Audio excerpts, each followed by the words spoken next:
গলার নলি কাটা অবস্থায় ঘর থেকে এক গৃহবধূর মৃতদেহ উদ্ধার। ইকোপার্ক থানা এলাকার হাতিয়ারা নস্করপাড়া এলাকার ঘটনা তদন্তে ইকোপার্ক থানার পুলিশ। অভিযোগ মৃত গৃহবধূর মামার বিরুদ্ধে। ঘটনার পর থেকে পলাতক ওই মামা। মৃত গৃহবধূর নাম সুমন দেবী। এই বাড়িতে স্বামী স্ত্রী, একটি বাচ্চা, বয়স্ক স্বামীর বাবা ও গৃহবধূর মামা থাকত।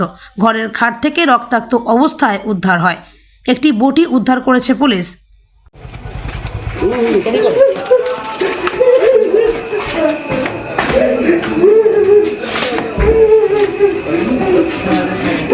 তালা দিয়ে গেছে পুলিশে ভাই। ভাই ভিতরে যাওয়া যাবে না। তুমি কোথায় ছিলে ভাই?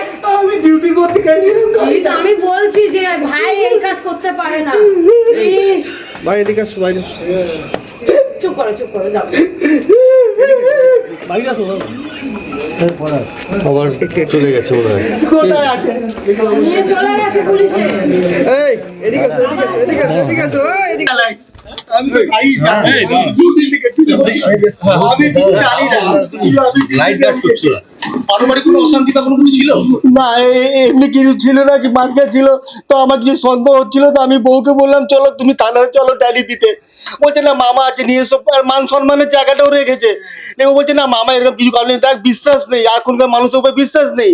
তাহলে আমি একা মানুষ মানে করে খাই, তা আমি কি করবো আমি বুঝে পাচ্ছি না। ও কিছু ও মামা মানে এইখানেই মানে থাকতো। আমি বললাম তুমি কাজকর্ম করো, ওই তো মানে ইনি তো পাশের বাড়ি থাকতো, ইনারাও তো কিছু দেখছেন যে ওখানে চুপচাপ ভাবে ওখানে এরকম ভাবে বসে থাকবে।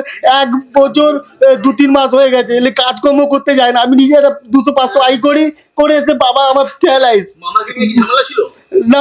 মামাকে আমি হাত জোর নমস্কার করছি, দাদা আপনি আমার বাড়িতে বা ছেড়ে আমি পাচ্ছি না সংসার চালাতে। তাতে যায় না। না আমার কোনো সন্দেহ নেই। এমনি অবস্থায় দেহ উদ্ধার হলো, সেক্ষেত্রে আপনি কি মনে করেন? কাউকে সন্দেহ করেন আপনারা? না, সন্দেহ বলতে পারে যা ওই হবে, মানে যে মানে মামা আছে, ও একবার মানে বলছিল যে ऐसा होगा तो हम संसारी। যখন এই বউটা যখন আমাকে এই কথাটা বলেছে তখন আমি ওকে বললাম, শনিবারেই বললাম আরে দেখ আর বিশ্বাস করিস না, তুই আর বিশ্বাস করিস না, তুই একদম চুপচাপ হয়ে চল থানায় চল। না না না এখন যাস না, সব ঠিক হয়ে যাবে, সব ঈশ্বর দুয়ায় হয়ে যাবে। থানায় যাওয়ার পরিস্থিতি কেন হয়েছিল, কি হয়েছিল? থানা যাওয়ার জন্য আমি দেখছি যে ও খিচিড়িমিচি ঘরে করছে, আমি ডিউটি করে আসি, এসে দেখি একা মানুষ, আর আমার বাড়িতে কেউ নেই, আমি আমার বাচ্চা বউ। কাউকে সন্দেহ করেন এই ঘটনার পিছনে? না না না না। আপনি কি করেন?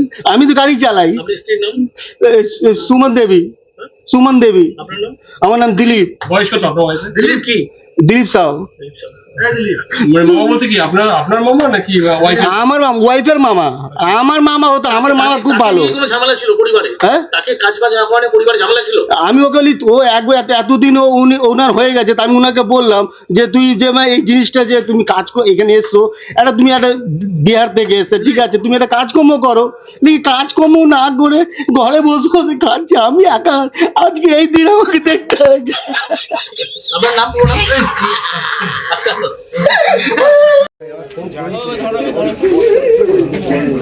আচ্ছা গাড়িটাকে ওনাকে একটু তুলে দিয়ে দাদা ভাই সুমন দেবী তো? সুমন দেবী তো মেন রোড আছে। সুমন দেবী আপনার ভাই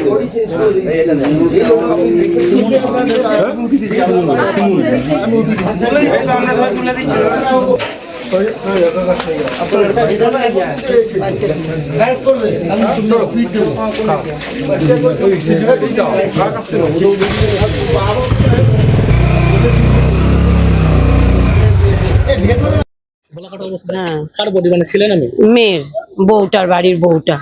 মানে কজন থাকতে কোথায়? ওরা 5 জন থাকতো। কি সম্পর্ক কি হয়? যাকে মেরেছে সেটা হচ্ছে বউ, আর বউটার বলতে একটা সম্পর্কে বলছে একটা ভাই থাকতো মনে হয়, আর ওনার শ্বশুর তো ঘরেই আছে। বাড়িতে কজন থাকতো? 5 জন, স্বামী স্ত্রী, একটা বাচ্চা, আর বলছে বউটার একটা ভাই আর শ্বশুর। গলা কাটা অবস্থায় কি বডি পড়েছিল? হ্যাঁ। কি অবস্থায় পড়েছিল? বডিটা কি অবস্থায় পড়েছিল? গলার নিচে 5 বালিশ দেওয়া ছিল, আর ঘাটটা এরকম করা, গলাটা এতটা ফাঁকা করা রয়েছে। নাম কি জানেন? নাম? না, নাম জানি না। নিজেদের বাড়ি? হ্যাঁ, নিজেদের বাড়ি। ভাই পরিচয় দিয়ে থাকতো কি এটা? বলছে তো ভাই, মামা করতো বাচ্চাটা।